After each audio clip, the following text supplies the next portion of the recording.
I had been in my new house for less than 48 hours when the knock came. Not a friendly knock either. This was sharp, impatient, the kind that says we're not asking. I opened the door to find four people standing on my porch, all wearing matching polos with a logo stitched over the chest. Lakeshore Ridge OA. The woman in front stepped forward without introducing herself. "Oh, we need to talk about the lake," she said. "No hello, no welcome, just a demand." Ha ha, I blinked. "A lake?" "Yes," she replied, arms crossed. "The community lake behind your property. We've been informed you've moved in, and we want to establish expectations." Behind her, a tall man was already glancing past me toward the backyard, as if checking whether the water was still there. I bought this place specifically because of the lake. It wasn't just scenery. It came with documented shoreline ownership, water rights, and a long private history that predated the subdivision by decades. The listing agent had made that very clear. "I'm not sure what expectations you mean," I said carefully. The woman sighed like I was being difficult on purpose.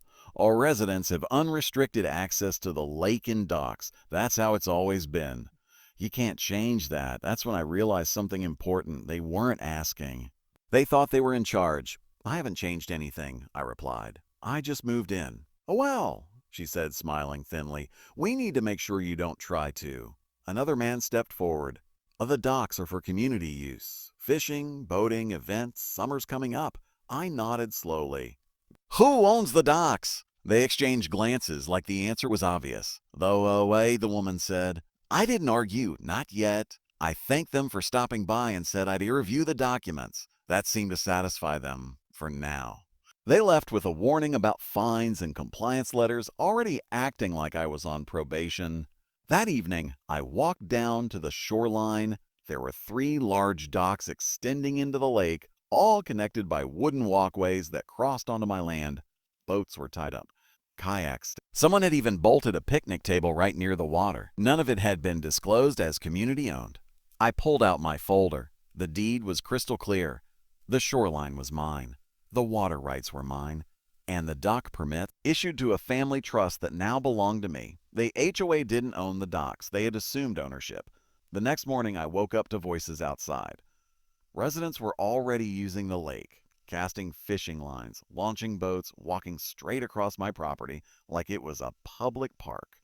I let it go for one more day, then the email arrived. Notice of HOA violation: failure to comply with community lake access requirements may result in daily fines. That's when I stopped being patient. I made one phone call to the county office that handled shoreline permits. Then another to a contractor I knew who specialized in dock access systems. By sunset, I had everything I needed. The HOA thought they controlled the lake. They had no idea I controlled the docks, and soon everyone was going to find out. The locks went on at dawn, clean, legal, and unmistakable. Every dock entrance now had a secured access gate installed precisely at the point where community walkways crossed onto my property. Clear signage followed. Private dock. Access by permit only by 7:30 a.m. My phone started buzzing. At 8:15, the knocking returned, harder this time. The HOA president was back, red-faced and furious. "You can't do this," she shouted the moment I opened the door. "I already did," I replied calmly. She thrust a stack of papers toward me. "This lake is essential to the community. We have events scheduled. You're violating HOA rules." I glanced at the papers. None of them mentioned ownership, just assumptions and bylaws written decades after my property had been deeded. "Please point out where it says you own the docks," I said. Silence. "Well, and," one of the board members muttered, "they've always been there." "That doesn't make them yours," I answered. By midday, residents were gathered near the locked docks, confused and angry.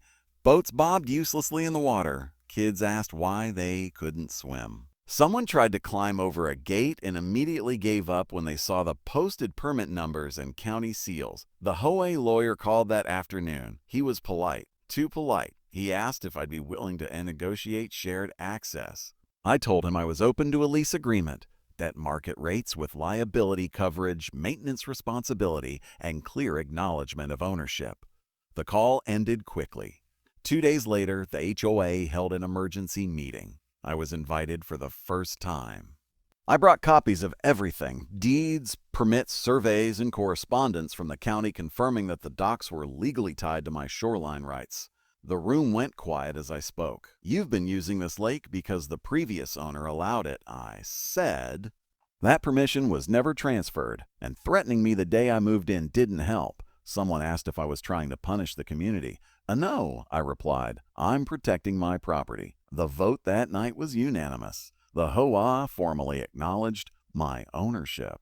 They signed a seasonal access agreement the following week, paying for dock use, insurance, and maintenance, something they'd never done before. The fines disappeared, the violation notice was quietly withdrawn, and the tone completely changed. Now, when HOA members see me, they smile. They ask before hosting events they follow the rules, all because they learned a simple lesson.